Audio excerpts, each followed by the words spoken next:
Okay, now I'm ready to go. Thank you. Okay, so welcome to the data facing track of the Campus Research Computing Consortium.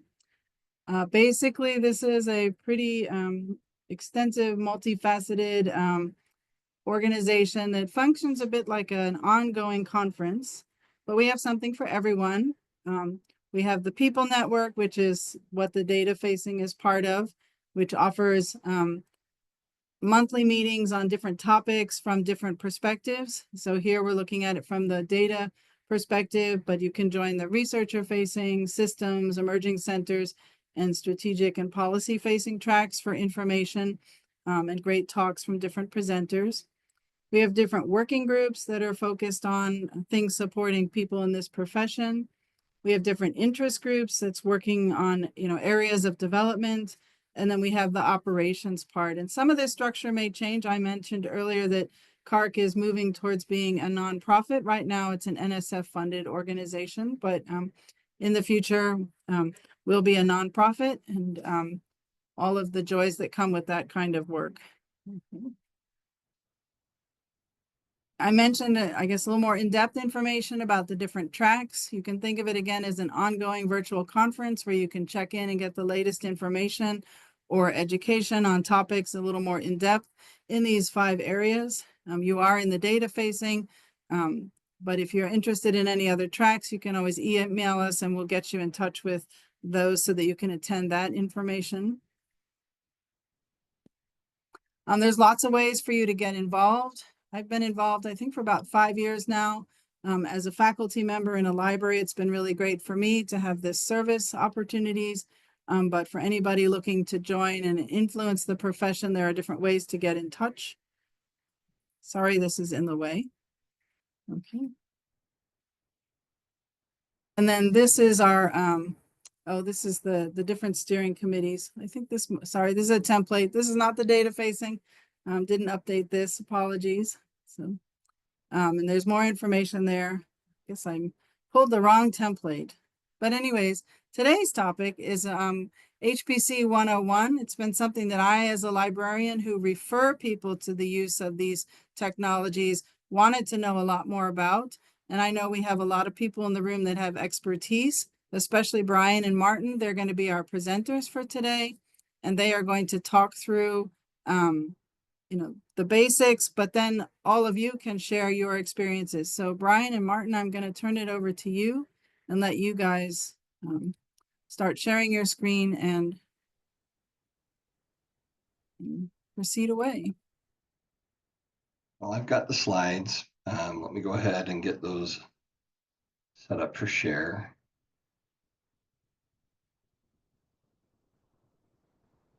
All right, so if I've done my part well, you should be seeing the intro page to the slides. All right, so maybe we'll start with quick introductions. So I'm Brian Haymore at the University of Utah. Both Martin and I are tied to the Center for High Performance Computing here, and we've both been here for quite a large number of years. I've been focused on the system side, building the clusters, operating and managing the hardware associated with that.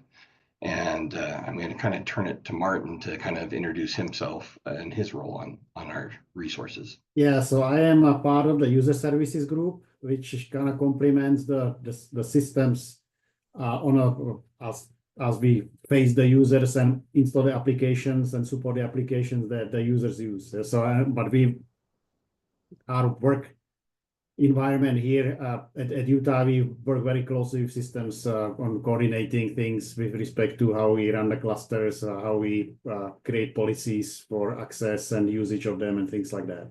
So that's why we both gonna be presenting today. If I were to kind of map Martin and I to facings in the People Network, I would represent kind of the systems facing, and Martin would fit in with the researcher facing side of things. All right, so let's go ahead and move on to our first slide. So as we get started on this, we want to acknowledge the fact that for many of you on the call, this may not be brand new information. We would like to invite and welcome people to share their points as we move through this material to kind of make sure it's well-rounded, has all the good perspectives kind of shared in there. We'd really like to kind of have a lot of it be conversational as we go through. Maybe as well as save a little bit of time at the end if there's some additional questions or deeper dives on something somebody wants to ask about. So let's start with something here to help us get going. What are HPC clusters? And maybe we can kind of throw in the how do I know I need to use an HPC cluster kind of question all at once. So at a simple level, clusters are just collections of systems, computers that are interconnected together that are able to work to solve large, complex computational problems. Maybe two directions I like to highlight would be around the work that we'd call the parallel work. And these are, maybe we can think of these as the grand challenge kind of category. A single problem that needs lots more computational horsepower, more memory, or we need to deliver the results in a really minimal amount of time. And so we can see clusters helping to solve those needs, for applications that are designed for that. Another direction to kind of highlight clusters are well set up for is when people have really large numbers of tasks they need to do that individually may not be profoundly large, but just the volume of them and the time to solution lends well to being able to feed it out into a cluster. As we move through this, hopefully kind of some of those points will stand out a little bit more. So on this page, what we wanted to kind of highlight here was to help us have a little visual to kind of imagine, a cluster as we talk about it. So on this left-hand side, what I've tried to do is to illustrate common elements that you'd find in most clusters out there, or at least what I think you'd find. So, there's a place where people are going to log into the clusters, where I'm dubbing those the login nodes here in the picture. There's a network inside the cluster that is there for high performance, low latency. I'm going to talk a little bit more about that in a moment. There's all the compute nodes that might be CPU focused or might be GPU focused that our work is going to get pushed out on, dispatched to. There's a batch queuing scheduling system that is most often prevalent. Slurm is what we're using. There are other choices out there as well. And then there's some kind of storage systems that people have. And this storage could be offering home directories. It could be offering application trees. It could be offering scratch spaces that jobs are going to run out of. It might even be offering project space or campaign space, as some places like to call it, that's more around a particular project. Within this model, the login nodes kind of become the surface point that people interact with the cluster, and everything else is kind of hidden a little bit behind that, but understanding this topology is valuable. The right-hand side of the screen tries to kind of break apart these compute nodes or GPU nodes into a little bit more detail. And really they're characteristics that we care about when we think about how they participate in the cluster. By and large, kind of revolve around these characteristics I've got listed here. The CPUs that are in there, the quantity of them, maybe the cache sizes they have, how fast they are individually, the memory, not only the capacity of the memory, the RAM that the system can work with, but the other performance characteristics can come from the number of memory channels and how fast that memory is operating. Local storage, that one may not be as universally present in all clusters, but if there is, what type of storage is it? How much capacity does that storage within the individual compute node represent? And an idea of spinner, SSD, and NVMe is just different types of storage technologies that could be used. Network is going to be one of the kind of paramount characteristics within the cluster, because as we talk more about how parallel applications operate out on there, they'll move at the speed of the slowest element of your cluster. And the network is, by and large, one of the key places that we can be limited out at if the bandwidth and or the latencies that network allows us to present to the applications are not acceptable or high enough performance. GPUs, this is a very volatile market in the sense that there's lots of evolution happening. So key things is what generation model that you have, the amount of memory that GPU has, the features that it might bring, and maybe even how it attaches to the system through the PCI bus, or maybe through some socketed, like NVIDIA uses with NVLink, that can change the performance characteristics of those devices as they're added in.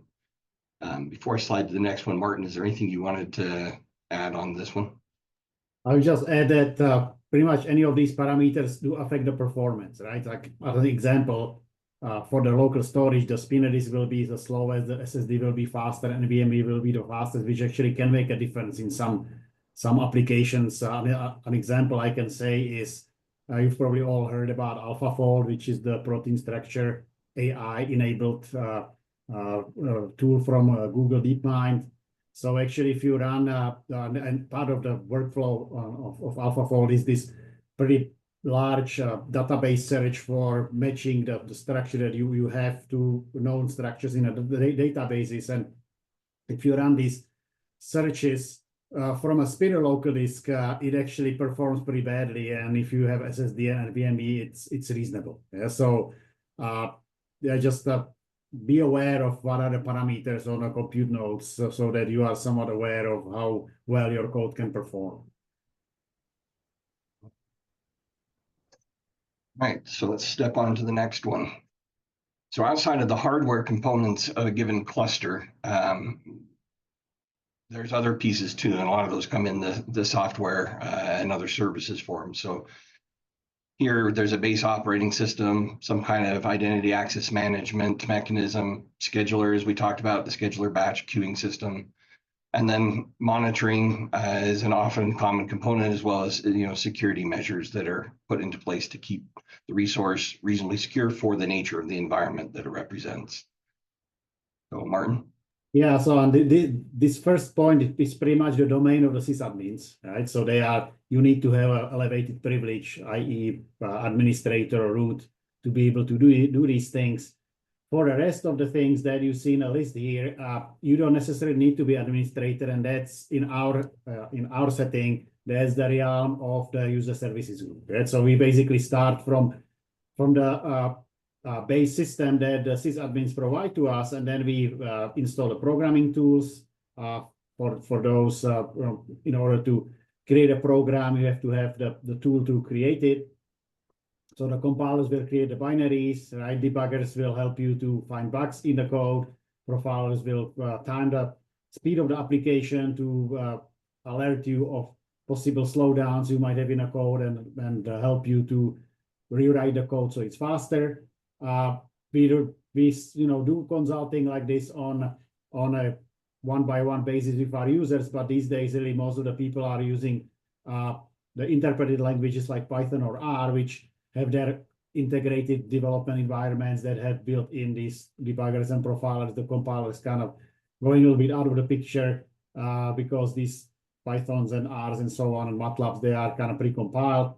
But nevertheless, it's another set of tools that we provide, right? So we provide these other programming environments other than the compiled languages as well. And then we have the application stack, which more or less provides any application that the user wants to run on a cluster, especially on the HPC side. We have a lot of libraries that may be optimized for performance on that particular CPUs. That includes the communication libraries, the most common communication libraries that allows you to exchange data between the different computers or nodes in a cluster and thus create a parallel environment. Is called MPI, Message Passing Interface. It's a library that's been around for probably about 30 years now. And it's the de facto standard still in the distributed parallel computing. And then on the top of those libraries will be sitting the applications that are actually that the users are actually running to run their simulations or their work. The environment of these applications is sort of growing exponentially, the number of applications and so on. And so it's sort of becoming harder and harder to install everything manually. And so there are a lot of deployment tools these days that allow you to sort of make the deployment of these applications a little bit easier. We use a tool called Spec, which builds programs or the applications from source, but it builds in all the dependencies, mostly the libraries, automatically. So that helps you you basically build a package with one command rather than building 50 different packages that depends on each other. EasyBuild is a similar system as Spec. You might have heard about Conda or Anaconda, which kind of uses similar approach, except that now Conda supplies you binaries. It doesn't supply or doesn't build the you don't build the binary yourself. And then there are containers, which are basically application packaged together with parts of the operation system, and that kind of makes the application more self-contained and runnable on different environments or different operation systems. So yes, the deployment tools, and again, the complexity of all these packages that we have installed can require some kind of an environment management tool, i.e., allow you to load and unload the environment for that particular program that you want to load or want to use, rather than having all these thousands of packages sort of living together and being accessible and possibly conflicting with each other. Yeah, so that's more or less what consists the execution or environment for HPC clusters. In a way, it's not very different from your desktops. The difference here is that the number of applications is much larger, because there are various users that might be using various applications, and so that's why we have the environment management that sort of makes more compartments for various users rather than having single set of applications installed on a say machine like your desktop. And so we can go to next slide. Maybe I add one piece in there that kind of goes with that last point you brought up about LMOD. Another angle that the user services and when they're managing the applications is being able to have multiple copies of the same application on there, maybe representing multiple versions. And that way, if a particular researcher's work is kind of locked in around a particular version, they can continue to use that while a newer version with maybe new functionality features is released as well. So it's not just the volume of the different applications, but different builds of the same application at times too. Yeah, sounds good. Right. Yeah, so on this slide, we want to talk a little bit more about the paradigms that are sort of associated with workflows, not necessarily just on HPC clusters, but they are sort of, the clusters are the prime example of those, or prime destination for these. So high performance computing, what we imagine under that is a program that has tightly coupled parallelism, meaning you run some simulation that is distributed over multiple computers, and they all need to talk to each other to exchange information.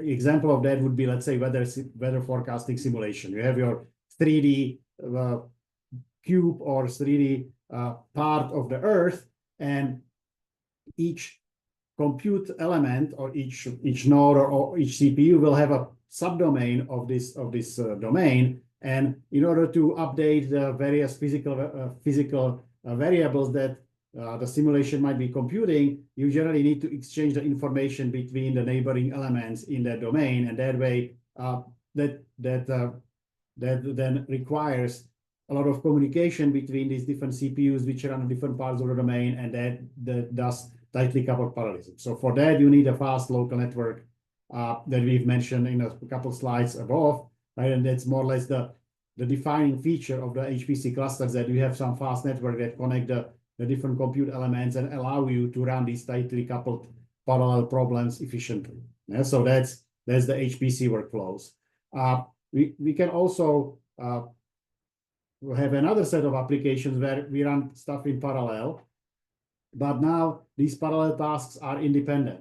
So that's what we would define this as high throughput computing. So the parallelism is independent. So it could be simulation on like parameter switch, for example.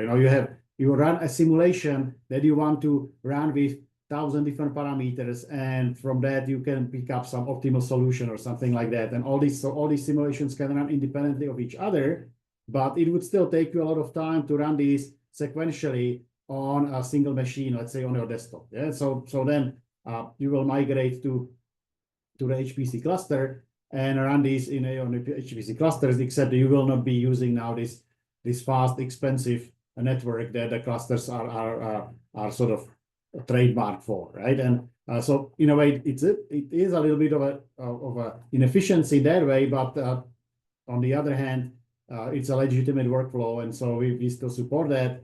But be aware that because these tasks are independent, then their execution can be geographically distributed. And so for that, actually, there is a great tool or great, let's say, infrastructure that is on a actually global level these days, and that is the Open Science Grid. So that Open Science Grid is an organization that harvests leftover cycles on HPC centers or any other data centers around the world and allows people to run these independent parallel or high throughput computing workflows on many machines at the same time, and that way get your work done faster. I would argue this is more efficient than using OSG is more efficient than running things on your local HPC cluster just because of the size of the resources that the OSG provides. And so that's sort of the look at from the algorithmic perspective, right? If it's tightly coupled parallel or not. The other way we want to look at this is if the resources are local or if the resources are external, right? So that is the discussion of on-premises computing versus cloud computing.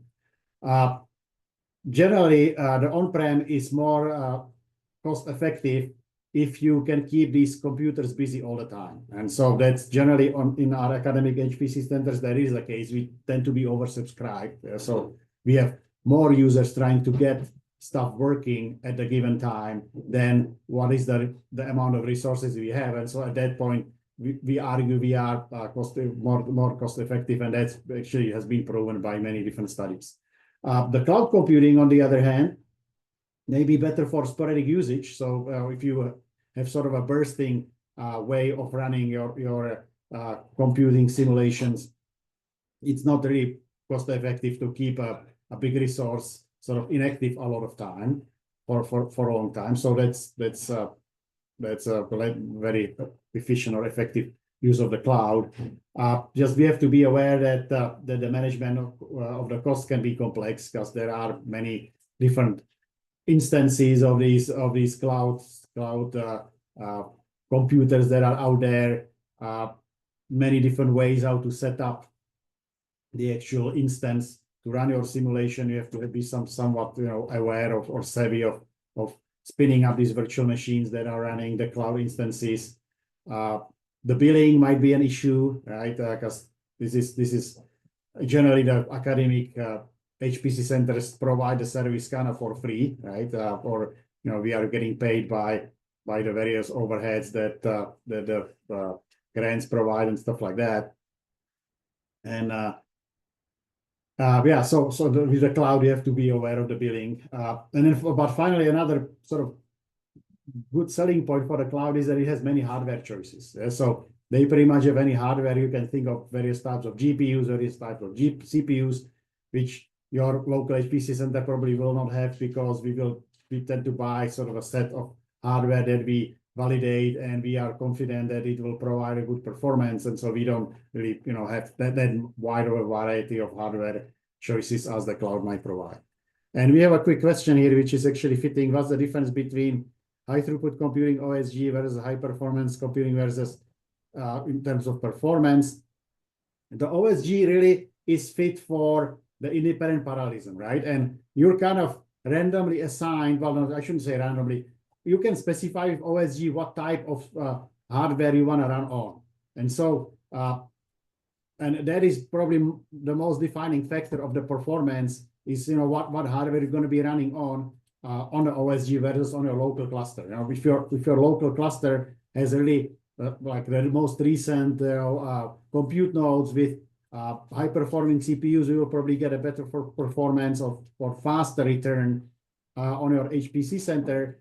If not, you can run on OSG, plus you can specify the type of hardware you want to run on OSG as well. But just be aware that you will probably have higher throughput with the older, let's say, or when you constrain less your requirements for the hardware when you ask for OSG or pretty much any resource, then if you are trying to be more specific for what hardware you want to run. Yeah, so again, it kind of all depends, and it also depends on how much hardware you have available locally, right? If you have, say, a node, a cluster with 100 nodes or 100 CPUs, let's say something very small, the OSG is definitely a good choice because you got vast or much larger amount of hardware available at your disposal, right? If you have a bigger cluster, then your chances of getting things done quicker on your local cluster will increase.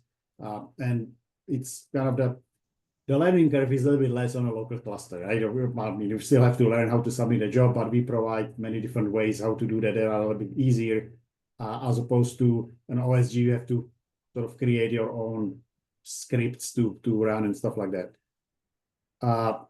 So you have different clusters available, and the use case can fit a distributed model, right? So the OSG is really fit just for the independent parallelism. It's not fit for a distributed computing that is tightly coupled, right? Just because you are running on geographically distributed resources, so the communication between them would be very slow, and so you would be kind of running, right, basically at the speed of the network, of the internet to network that connects these different resources, right? As opposed to running this locally on in your data center, where you have this tightly coupled network that is very close to each other, which is also much faster as well, right? So again, OSG is great for independent parallelism. For tightly coupled parallelism, you want to stick to a single cluster, let it be your campus cluster or the national clusters as a part of the access CI and network and things like that. Yeah. All right. Any other question? Thanks for asking these. We were kind of hoping you guys will start asking questions in the middle of the talk. If not, let's go to the next slide. So use cases for HPC clusters, we kind of have categorized this in 3 different categories. One that is kind of really the plus that we show here, which is really kind of the thing to do on HPC cluster. So pretty much for we think that, or we say that any workload that is parallelizable is a good fit for HPC cluster. So again, let it be tightly coupled parallelism or independent parallelism, doesn't matter. It's good to it will be good to go. What's a kind of mediocre fit is non-parallelizable, long-running code. Occasionally, we get a ticket from a user saying that I have this thing that is running for weeks on my laptop, and I want to run this on a HPC because I hope it's going to run faster. And then we look in the code, and the code is not really parallelizable. There might be some algorithmic aspect that prevents it from running in parallel. And so in this case, the HPC cluster will not really help you that much, but you can think about some approximations. And so that's generally what we recommend to people in this particular case is see if you can approximate that problem so that it can parallelize. Yeah? So that is sort of a solution that you can try to work with. The other one is code that needs large shared memory. These days we easily can get nodes with like a terabyte of memory, which is a fair amount. I think 1.5 terabyte is kind of the limit these days for the standard run-of-the-mill nodes. If that is not enough, there are some approaches for distributed shared memory. We really haven't had a big need for those, so we don't really have them running in production at Utah, but there are opportunities for that. They generally are not free. There are some licensed products out there, although OpenSHMEM is free as well, but you are kind of getting hit now by performance of the network, and so we have to be a little bit more cautious when you're using this distributed shared memory. The other aspect is interactive applications. A lot of people these days want to run interactively. For example, start Jupyter and run notebooks interactively in Jupyter notebooks. That doesn't really work very well on queues that are fully allocated. As I said, you tend to be oversubscribed. And so if you submit a job, it's not guaranteed your job is going to start right away. For that, we do have a solution, which is queues that have more restrictions on the runtime or the number of CPUs you can get, which also, on the other hand, guarantee that your job is going to start right away. Yeah? So there are solutions for that, and we use those. IO-intensive applications are also a little bit of a concern, mainly because a lot of the file systems that are out on the clusters are network mounted, and so you are basically, your speed of access to the IO is the speed of the network, and so that can affect the performance. So you have to be somewhat aware of the locality of your data, potentially use the local file system right on the node, especially if it has the faster SSDs or NVMe drives. Yeah? So again, all these sort of yellow with tilde points. They are not impossible to run, but you have to be cautious when you're running on the clusters. Next slide. And then the cases that are kind of unsuitable, and we do deal with that on and off as well. The first one that we list here is tasks that require elevated privileges. We run multi-tenant environment in a HPC cluster, multi-user, right? And so you cannot really get anybody a root and then risk that they're going to mess something up for the other users, right? And so we do get this here and there. The solution for that sometimes is to use containers. That sometimes works, sometimes doesn't, depending on how far the people who want to push things. But overall, I would argue that, I don't know, for scientific simulations or data simulations on HPC, you don't really need a root. So we really don't get into this problem very often. Server service applications is another example, running things like web server or databases. We do get quite a bit of requests like this, but for that we have a separate approach, which is the virtual machine farms that we run on our as a service. And so we generally steer people to create a VM for these services and then be able to access the data that are on the general file servers that we provide, that we mount on the clusters as well, through these VMs as well. Yeah. And then finally, Windows. Windows, there are a bunch of applications that are Windows only. For that, we actually do have a set of Windows servers that we steer people to. We've also experimented with emulating Windows on Linux with an application called Wine. That is kind of a mixed success, but sometimes it works, sometimes it doesn't.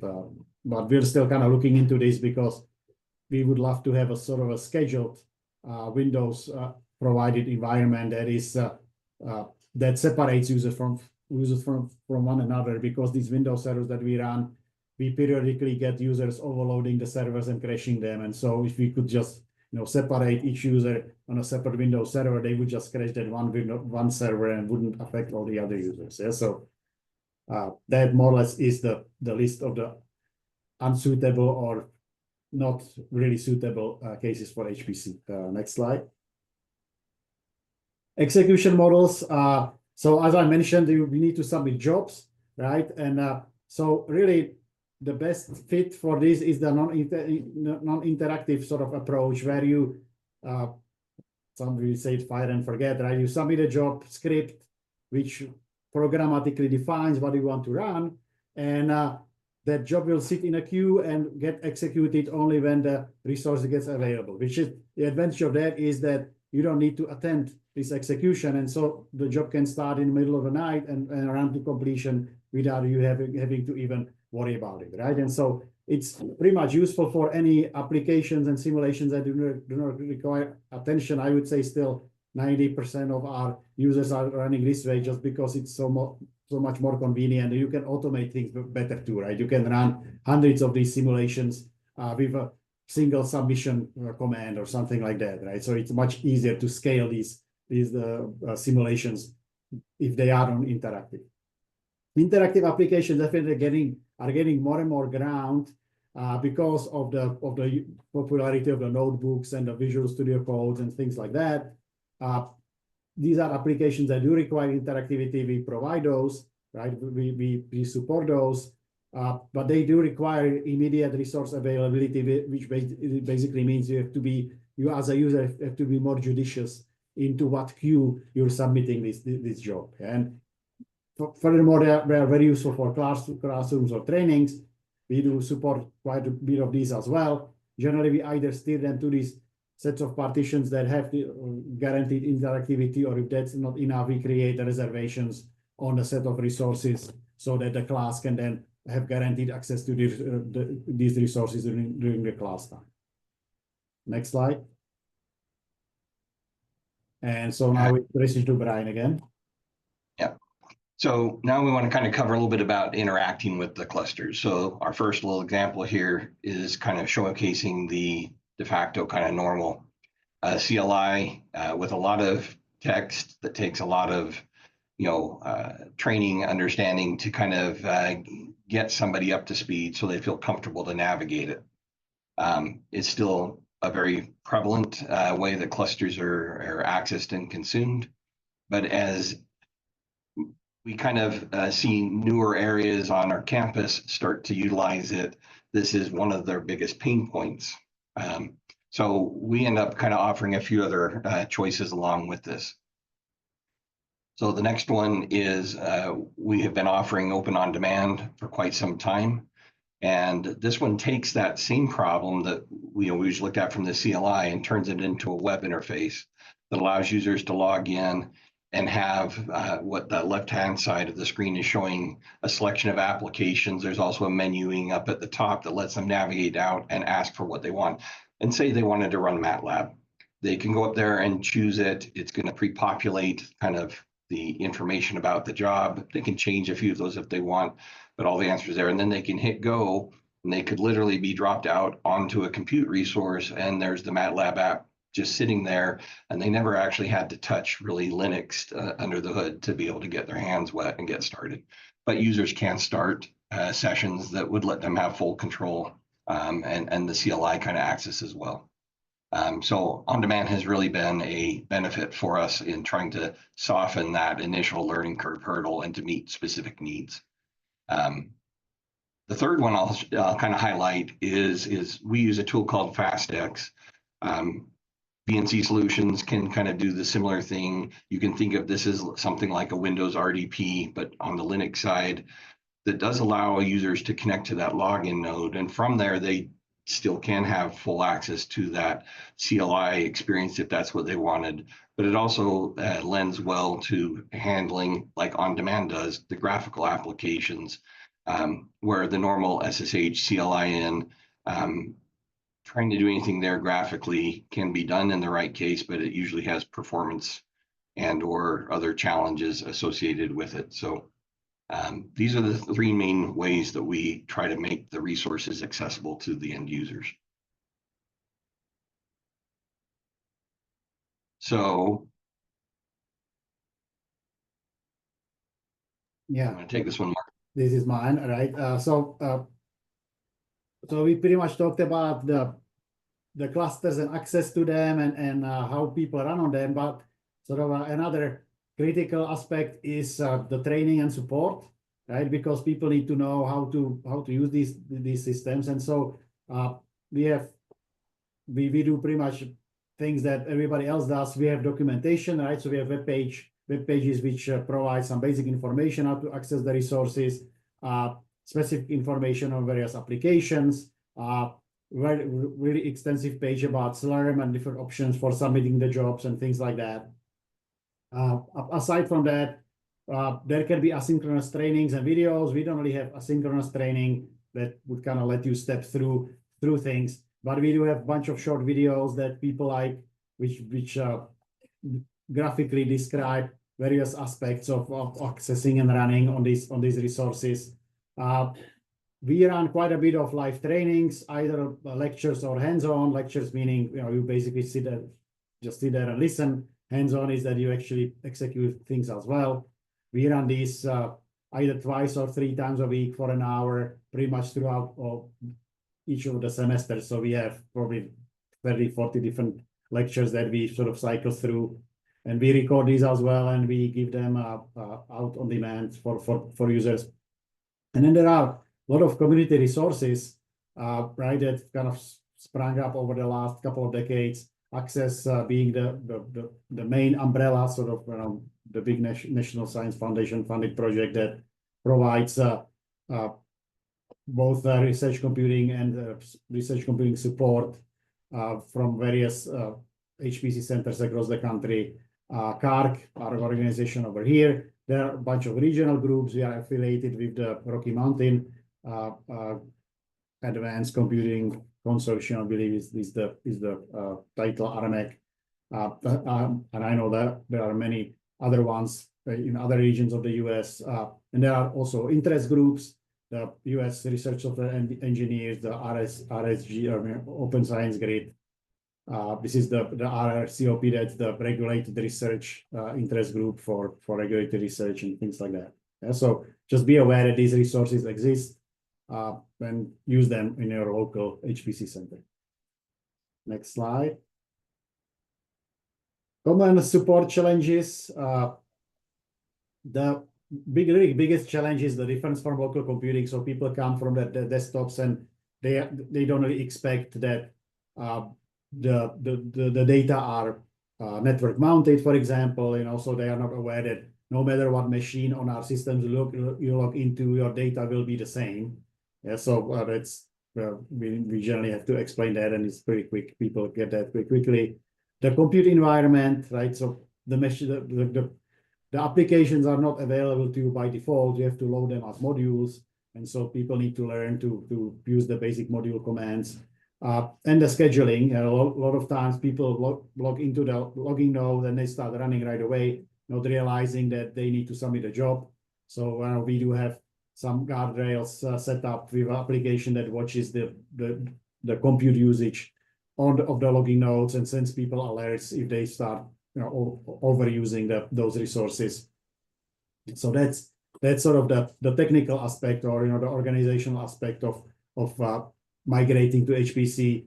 The technical aspect is the understanding parallelism and the speed up that is achieved through parallelism. And also people need to understand that now, you won't really get speed up for free. You'll have to potentially do some work to explore your code and potentially add some parallel directives to it.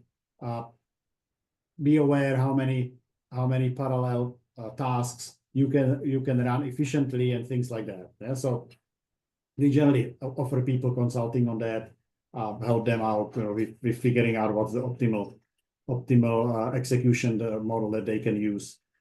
Command line proficiency, that has been sort of more of a problem of the past, although people still need to be aware of this if they want to run on interactive, which is where people tend to migrate after they realize that the interactive access like Open on Demand has its limits with respect to scalability to number of simulations they can run. So we provide things like lectures, introduction to Linux every semester. We provide several lectures about Slurm and modules and things like that, and we have extensive documentation on that as well. And then understanding the shared multi-user nature of the HPC resources. So be aware that there are many other people with you there. That's why we have to have several different permissions for the files that people have on the systems. Right, when you submit a job, you are competing with all the other users for the resources and things like that. Okay, next slide. Maybe I'd add in on this is kind of in that first point. You have, over the years, you have a number of students who are doing work on there that get started, and then you get an email sometime later that says, well, my laptop is faster than your big HPC cluster. And and in their eyes, this is a sign of absolute failure, on our end. And it ends up being interesting, kind of discussing, with people, kind of what their expectations were, and maybe understanding where some of the gives and takes you take when you make a really large shared resource like this can come from. Sometimes those are related to how the network file systems behave different than how local file systems. Down on the bottom, that multi-tenant nature, explain to them why I can't do that one custom thing just for them in this large shared multi-tenant environment. in the way that they would normally think of, when they're thinking of their desktop or their laptop. And often it's more saying, but we can approach that in this different way, and much of that is like how Martin has talked about, having different application builds out and available so that we can meet as many of the users' individual needs as we are able to. So this is kind of the end of our slides. I think we'd love to invite anybody, because I see a number of people who are on the call who I know are well experienced in this. We'd invite people to fill in gaps that they would like to highlight, or if there are questions, we'd love to use a little bit of the remaining time to answer any other questions as well. Yeah, actually, we have a couple of questions. In a code doc. So we answered the first one, the difference between high throughput computing and HPC in terms of performance. We have other question here. So when you have different clusters available and the use case can fit a distributed model. Because I'm not quite sure what you mean by different clusters. Basically, whenever you have a parallel program that is the cluster is a good fit for it, right? And so the distributed computing or distributed parallel computing is what that means is that you run on more than single computer, physical computer, right? So it's distributed, the execution is distributed over multiple computers. So you have to have the network communication if the problem is tightly parallel coupled, or if it's not tightly parallel coupled, then the network isn't that big of a deal, but it's still distributed because you're distributing this computation independent tasks now over multiple machines. So, and I guess, what choice do you have if you have multiple clusters available? I would say it all depends on what performance they have. We have here at Utah, we have 4 different clusters based on age.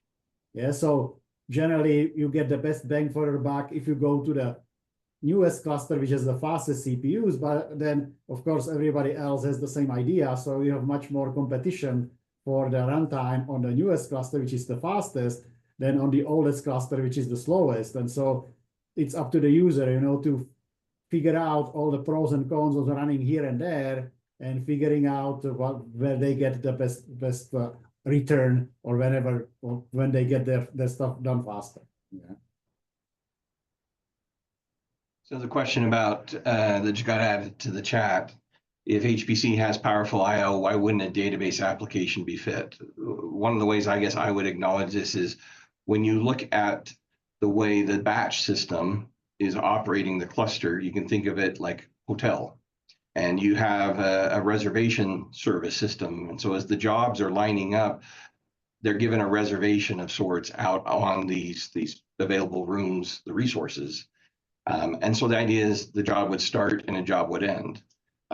So most of the use cases I think we're having our users bring related to a database is heavily focused around a service they want to have running all the time, not starting and ending at different times, maybe even different times they can't fully control or predict. There could be some niche case situations where spooling a database up during a run that can be torn down fits that workflow. And in that case, I don't think there would be the same kind of concerns or opposition, so long as we found a good way to kind of capture that workflow, starting the services up kind of within a job template.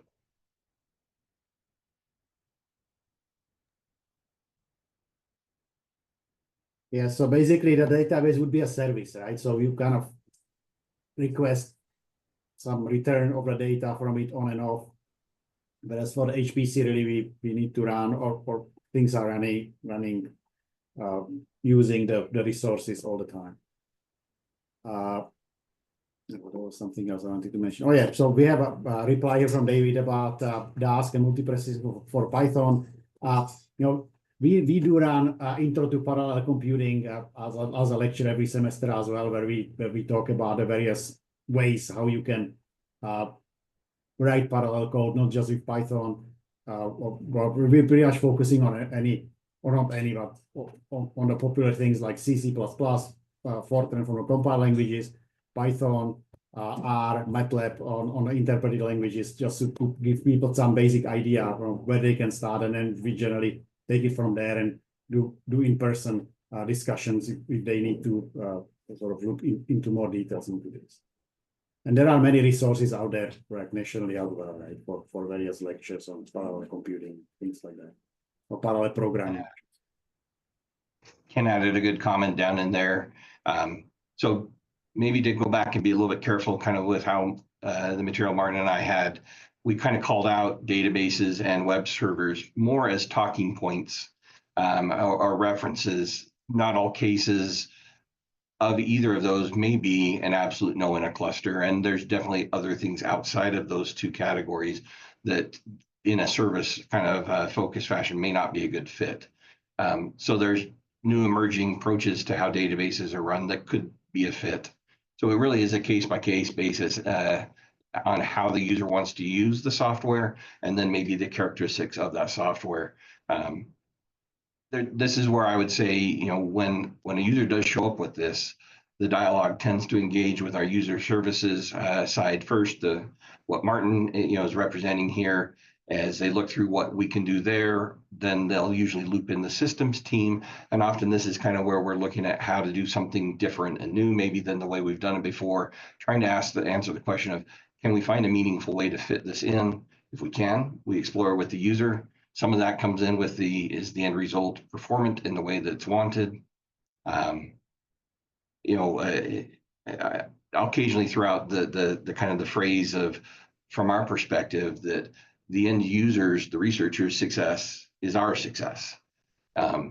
You know, instead of getting in the way of saying no all over the place, no, you can't, no, you can. What we'd really like to be doing is, well, let's see if we can't do it a different way so that we still accomplish what they want when they push us up against something that we haven't either handled or that in a direct way, maybe we have concerns over.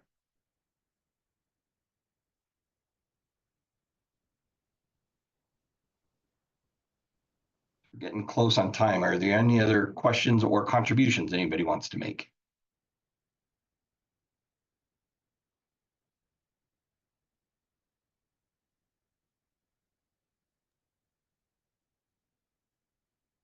I don't see anything additional in the chat or the call doc. So if there aren't any more questions, Brian, Martin, thank you so much for putting this presentation together and for sharing your expertise. And for those of you that put comments in the chat, thank you for also sharing your expertise. That's what makes this community great. And I think Moira has mentioned in the chat that we will be sending out the call doc and the slides, and this is recorded. So you'll get all of that information if you are on the data facing track email list. And if you're not, please join us. So have a great rest of the day. Thank you so much.